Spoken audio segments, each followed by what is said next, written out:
Hebrews 8 verse 10b. The people who belong to God. I will be their God, and they shall be my people. There is a quiet climax in the middle of Hebrews 8.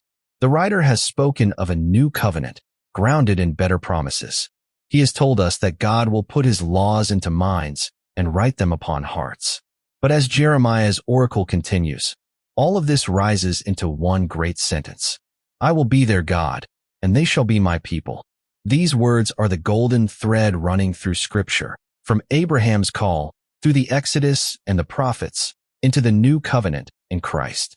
Again and again God says it, like a refrain of holy longing. I will be your God, you will be my people. Here in Hebrews 8, that refrain is not merely repeated, it is fulfilled. The God who has written his law within now declares the relationship that law was always meant to sustain, a mutual belonging, a covenant bond that cannot be broken. If verse 10a tells us how God changes his people, verse 10b tells us why, so that they might live as those who belong to him, and he to them. Hebrews 8 verse 10b reveals the heart of the new covenant, God's immutable commitment to be our God, his gracious claiming of us as his people, and the unshakable identity that calls us to live with confident perseverance in a fragile world. First, God's immutable commitment. I will be their God. The Greek phrase here is compact and rich. Esamai autois aesthean. I will be to them a God. The verb esamai is the future of eimi, to be. And in this covenant context, as Thayer notes, it speaks not merely of existence, but of pledged relationship. God is not simply saying, I exist, and they exist. He is binding himself. I will be to them, for them, with them, over them, as their God. The small preposition, ace, unto, toward, gives the phrase a sense of direction and purpose. As A.T. Robertson and others observe, it signals that God is not loosely attached to his people. He turns the whole weight of his being as God toward their good. Owen takes it as a pledge of total divine sufficiency. All that God is in wisdom, power, and mercy is set toward his covenant people. This formula reaches back to the Exodus. In Exodus 6 verse 7, God says, I will take you as my people, and I will be your God. F. Bruce and Hughes point out that Hebrews deliberately echoes that background. What was promised in shadow at Sinai is now realized in substance through Christ. The God of the burning bush, the Red Sea, the tabernacle and temple, now pledges himself to a people whose hearts he has renewed. The future tense esamai is not uncertain but certain, a prophetic future. God is not wondering whether this might be so. He is declaring what will surely be. Schreiner and Kistermaker emphasize that in the new covenant, this promise no longer hangs on Israel's fragile obedience. It rests on Christ's finished work and continuing priesthood. Kittle reminds us that to call him, Teos, in covenant terms is to confess him as source, standard, and goal. To have this God as your God is to have a fountain that cannot run dry, a rock that cannot be moved, a king who cannot be dethroned. I will be their God means, in the deepest sense, I will be to them everything that God ought to be: protector, provider, ruler, redeemer, treasure. That is where the verse begins, not with our promise to him, but his commitment to us. The new covenant does not start with the people saying, we will be your people, but with God saying, I will be your God. Second, a people for his possession. They shall be my people. The second half of the line answers the first. Autoi essentai moies leon. They shall be to me a people. Again essentai, they shall be, bears the weight of divine certainty. Again, ace points to purpose and belonging. And now the key noun appears. Laos, people. Thayer distinguishes laos from other Greek words for crowds or nations. Laos is not just a mass of individuals. It is a community bound together in relation to God. In the Old Testament background, it corresponds to Israel as God's covenant people. Here, as Brown and Peterson underline, the term is lifted into its full, eschatological sense.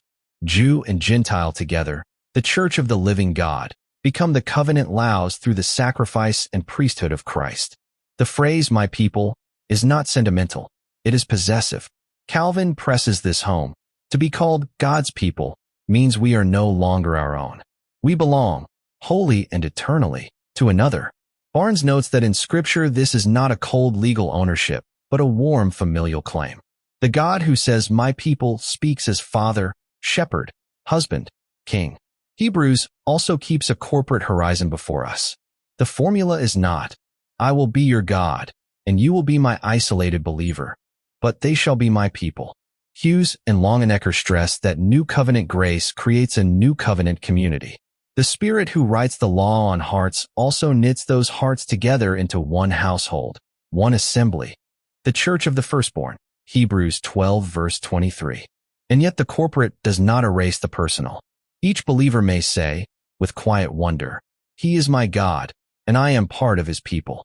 The covenant formula holds both the shared identity and the intimate claim. Across the storyline of Scripture, this promise stretches from Eden lost to Zion restored. What sin shattered, fellowship with God and belonging to God, is being mended. In Christ, God is not merely rescuing scattered individuals. He is forming a people who bear his name, share his life, and reflect his character. Third, an identity that calls to confident perseverance. For the first readers of Hebrews, this was not abstract theology. They were worn down. They faced pressure and persecution. Some were tempted to drift back to old, visible structures. Others felt the undertow of compromise. Beneath it all lay the anxious question, do we truly belong? Is this Christ, this covenant, secure enough to stake everything on? Hebrews answers by giving them more than a command. It gives them an identity. God says, "I will be your God, and you will be my people." On that foundation, the letter can later exhort them to hold fast the confession of our hope without wavering. Precisely because he who has promised is faithful. Owen sees in this verse the inner logic of all Hebrews' exhortations. We are called to perseverance, not to become God's people, but because we already are God's people. The imperatives, press on, hold fast, do not drift, rest on this indicative. He has claimed you, sustains you, and will not abandon you. Bruce and Hodge connect this covenant formula to the scene in Hebrews 12, the heavenly Jerusalem, the church of the firstborn, the spirits of the righteous made perfect. What God promises in Hebrews 8 verse 10b finds its fullest expression there, a people gathered around their God, with Christ the mediator in their midst. The future tenses in this verse are not remote. They point to a consummation that has already begun to dawn. As Kistemaker notes, believers live between God's "I will" and Christ's "it is finished." The cross has secured the covenant, and the Spirit is even now preparing a people who will be with their God forever. In a world full of shifting and shallow identities, built on success, appearance, tribe, or performance, Hebrews places this one at the center. You are the people who belong to God, and He is the God who has bound Himself to you. That is who you are. That is who He is to you. And that is why you can endure. Reflections for today. These ancient words press into some of the deepest pains of the present. We live in an age of fragile belonging. People move, friendships fray, churches split. Many carry the quiet ache of feeling useful while they perform and forgettable when they falter. Into that ache, God's promise, "I will be your God, and you will be my people," sounds like water in a desert. It says that your most basic relationship does not rise and fall with your productivity or popularity. It rests on His covenant love. For believers who constantly imagine God as distant, irritated, or reluctantly tolerating them, this verse is a corrective. He does not say, "I will be to them a critic or a disappointed supervisor." He says, "I will be their God." The one who wrote His law within has also written His name over you. Your sins may grieve Him, but they do not erase His commitment.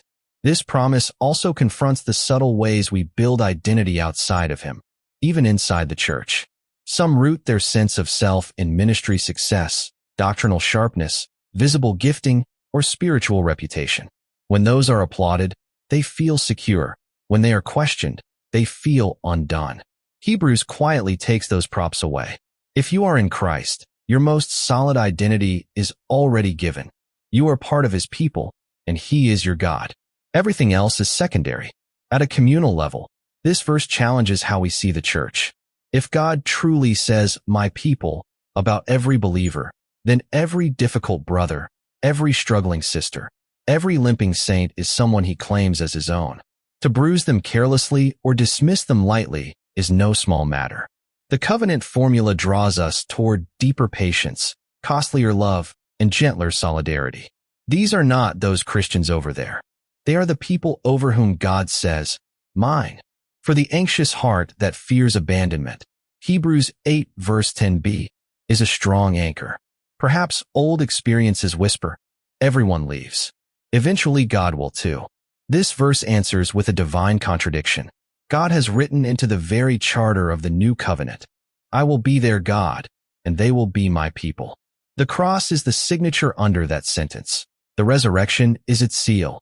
Christ's intercession is its daily outworking. At the same time, these words invite us to live in line with who we are. If we are God's people, our lives are not private projects. Our decisions, loves, and ambitions cannot be cordoned off as our own domain. The God who says, "They will be my people," is also saying, "You bear my name in the world. Let my character be seen in you." It is not a threat, but a calling, a summons to holiness that flows from belonging, not from terror. And when the visible church appears weak, compromised, or divided, it is easy to grow cynical and detached. Yet Hebrews calls us to look beyond the cracks and failures to the deeper reality. God has a people. He has pledged himself to them. He is quietly, persistently, faithfully shaping them through word and spirit. To despair of the church in the ultimate sense is to doubt the promise of this verse. To live as a new covenant Christian, then, is to return again and again to this simple, seismic truth. I belong to God, and I belong with his people. My worth is not renegotiated each day by my successes and failures. It is anchored in his covenant commitment. My perseverance is not the heroic achievement of my will. It is the steady walking out of an identity he has already spoken over me. Conclusion. Hebrews 8 verse 10b brings us to the heartbeat of the new covenant. The God who has written his law within his people now declares the relationship that law was always meant to serve. I will be their God, and they shall be my people. Here is the climax of covenant grace. A God who binds himself to a people defined by belonging to their God, a relationship secured, not by their promise, but by his. If you are in Christ, this is your story. Whatever else shifts, this does not. God has claimed you as his own, and you are part of a people who belong to him. Your confidence does not finally lie in your grip on him, but in his grip on you. Your calling is not to become someone else, but to live more fully as who you already are in his covenant love. He will be your God. You will be his. And no power in this world or the next can rewrite that sentence. Amen.